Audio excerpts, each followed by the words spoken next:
अमेरिकेतून भारतीयांना परत पाठवताना त्यांच्या हातामध्ये आणि पायांना बेड्या लावण्यात आल्या होत्या।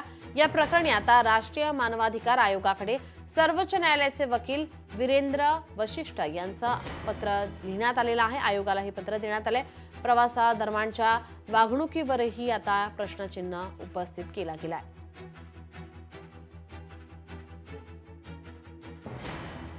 अमेरिकेतून भारतीयांना परत पाठवताना त्यांच्या हाताला आणि पायांना बेड्या लावण्यात आल्या होत्या आणि या प्रकरणी आता राष्ट्रीय मानवाधिकार आयोगाकडे सर्वोच्च न्यायालयाचे वकील वीरेंद्र वशिष्ठ यांचं आता आयोगाला पत्र लिहिण्यात आलेलं आहे। प्रवासादरम्यानच्या वागणुकीवरही आता प्रश्नचिन्ह उपस्थित केला जातोय। अमेरिकेतून भारतीयांना आता परत पाठवण्यात आलेलं आहे, मात्र यावेळेस परत पाठवत्या वेळेस या भारतीयांच्या हातामध्ये बेड्या आणि पायामध्ये सुद्धा बेड्या लावण्यात आल्या होत्या आणि त्यामुळे आता प्रशासनाला या ठिकाणी आपण पाहतोय सरकारला जाग आलेली आहे आणि आता राष्ट्रीय मानवाधिकार आयोगाकडे सर्वोच्च न्यायालयाचे वकील यांनी पत्र पाठवलंय। आंतरराष्ट्रीय विषयाचे अभ्यासक आपल्यासोबत सतीश धगे आपल्यासोबत फोन लाईन वरून जोडलेले आहेत। सतीश सर, माझा आवाज आपल्यापर्यंत पोहोचतोय। जी, आपण पाहतोय की अमेरिकेतून भारतीयांना परत पाठवत होते, मात्र यावेळेस जे भारतीय अमेरिकेत होते त्यांना इकडे भारतामध्ये पाठवताना त्यांच्या हातामध्ये आणि पायांना बेड्या घालण्यात आल्या होत्या आणि यावर आता राष्ट्रीय मानवाधिकार आयोगाकडे सर्वोच्च न्यायालयाचे वकील यांनी आता पत्र पाठवलेले आहे। काय एकंदरीतच आपण विश्लेषण कराल? तसं जर पाहिलं तर 2009 पासून आतापर्यंत 15,000हून अधिक इलिगल इमिग्रंट्सला अमेरिकेमधून भारतामध्ये परत पाठवण्यात आलं होतं। पण 2025 मध्ये ज्या प्रकारे निर्बंध घालण्यात आले, ज्या प्रकारे हातकड्या घालून त्यांना भारतामध्ये ट्रम्प प्रशासनानं पाठवलं, नक्कीच प्रत्येक भारतीयासाठी ते क्लेशदायी होतं। 2012चा अमेरिकेचा ICE म्हणजे immigration and migrant enforcement department जे आहे त्यांच्या स्टँडर्ड ऑपरेटिंग प्रोसिजरच्या अनुसार अशा प्रकारचे निर्बंध घालणं, अशा प्रकारच्या हातकड्या घालणं हे त्यांच्या कायद्याच्या अनुसार जे अलाउड आहे। पण भारतामध्ये जे आहे हातकड्या घालणं हे एक प्रकारे जे आहे अपमानास्पद मानलं जातं किंवा रेअर कंडिशन मध्येच आपण तशा प्रकारच्या गोष्टी करत असतो।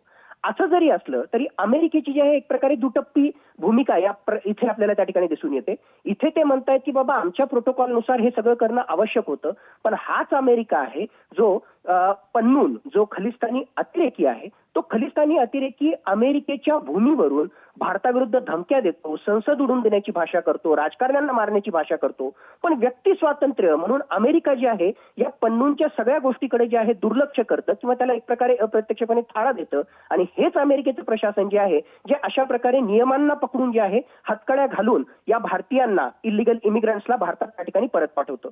या सगळ्या गोष्टी जर आपण कन्सिडर केल्या तर नक्कीच आता नॅशनल ह्युमन राईट्स कमिशन मध्ये जे आहे अशा प्रकारचे पिटिशन त्या ठिकाणी आला असेल। पण मूळ मुद्दा हाच आहे की अमेरिकेचा कायदा आणि भारताचा कायदा, अमेरिकेचे नॉर्म्स आणि भारताचे नॉर्म्स वेगवेगळे आहेत म्हणून हा सगळा फरक झाला असेल। पण असं जरी असलं तरी माझ्या मते इथे भारताचं मिनिस्ट्री ऑफ एक्सटर्नल अफेअर्स त्याचबरोबर नरेंद्र मोदी प्रशासन यांनी ऍक्टिव्ह होणं आवश्यक आहे। डिप्लोमसीच्या माध्यमातून अमेरिकेशी चर्चा करून ऍटलिस्ट भारताचे जे इलिगल इमिग्रंट्स आहेत त्यांना अशा प्रकारची जी आहे वागणूक, एक प्रकारे अमानुष वागणूक, मानवी हक्कांचं उल्लंघन करणारी वागणूक देऊ नये यासाठी जे आहे आपण त्यांच्यावर प्रेशर निर्माण करणं, या प्रकारे डिप्लोमसीच्या माध्यमातून मार्ग काढणं हे आता माझ्या मते जे आहे आवश्यक बनलेलं आहे। कारण भारतीयांसाठी जे आहे हे सगळं पाहणं अत्यंत क्लेशदायी आहे।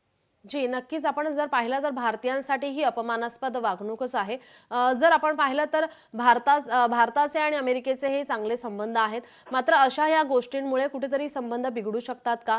भारताकडून काही या संदर्भात आता आपण पाहिलं तर विनंती केली गेली आहे का अमेरिकेला या संदर्भात की आणखीन जे भारतीय आहेत ज्यांना आपण अमेरिकेतून भारतामध्ये पाठवण्यासाठी जी काही प्रक्रिया सुरू आहे अशा वेळेस त्यांना आता या बेड्या घालणं टाळलं जाऊ शकतं का? या संदर्भात काय विश्लेषण कराल? नक्कीच भारताचं आणि अमेरिकेचं रिलेशनशिप जे आहे फक्त या एका मुद्द्यावरून जे आहे बिघडेल असं मला त्या ठिकाणी वाटत नाही। कारण डिफेन्सच्या पॉईंट ऑफ व्ह्यूनं त्याचबरोबर चायनाला रोखण्यासाठी इंडो पॅसिफिक स्ट्रॅटेजीच्या पॉईंट ऑफ व्ह्यूनं नक्कीच अमेरिकेचा भारत हा एक महत्वाचा पार्टनर आहे। त्या अनुषंगानं मला वाटत नाही की फक्त या एका मुद्द्याच्या आधारावर भारत आणि अमेरिका यांचे संबंध जे आहे त्या ठिकाणी दुरावतील किंवा बिघडतील।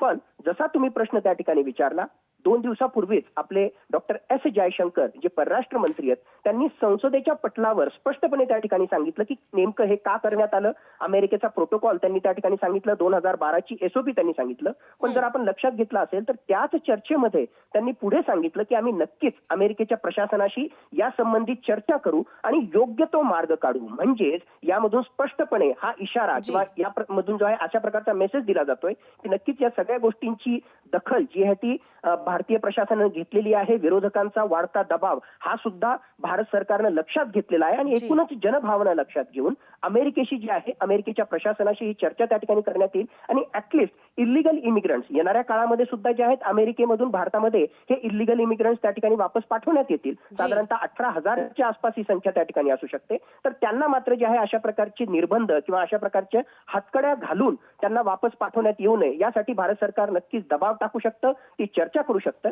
कारण लक्षात घ्या हे सगळे लोक जे आहेत नक्कीच अमेरिकेच्या कायद्याच्या अनुसार गुन्हेगार आहेत, पण ते काही दहशतवादी नाहीत. ते काही जे आहेत अमेरिकेविरुद्ध युद्ध लढण्यासाठी किंवा त्या ठिकाणी अतिरेकी हल्ले करण्यासाठी गेले नव्हते, नोकरीच्या शोधात त्या ठिकाणी गेले होते. म्हणून अशा प्रकारची अमानुष वागणूक देणं चुकीचं आहे. हे कुठेतरी अमेरिकन प्रशासनावर ठासणं ही आता जी आहे खऱ्या अर्थानं नरेंद्र मोदी प्रशासनाची गरज झालेली आहे आणि तशा प्रकारची नक्कीच कारवाई ही आपल्या प्रशासनातर्फे केली जाईल असं मला वाटतं. जी धन्यवाद सतीशजी.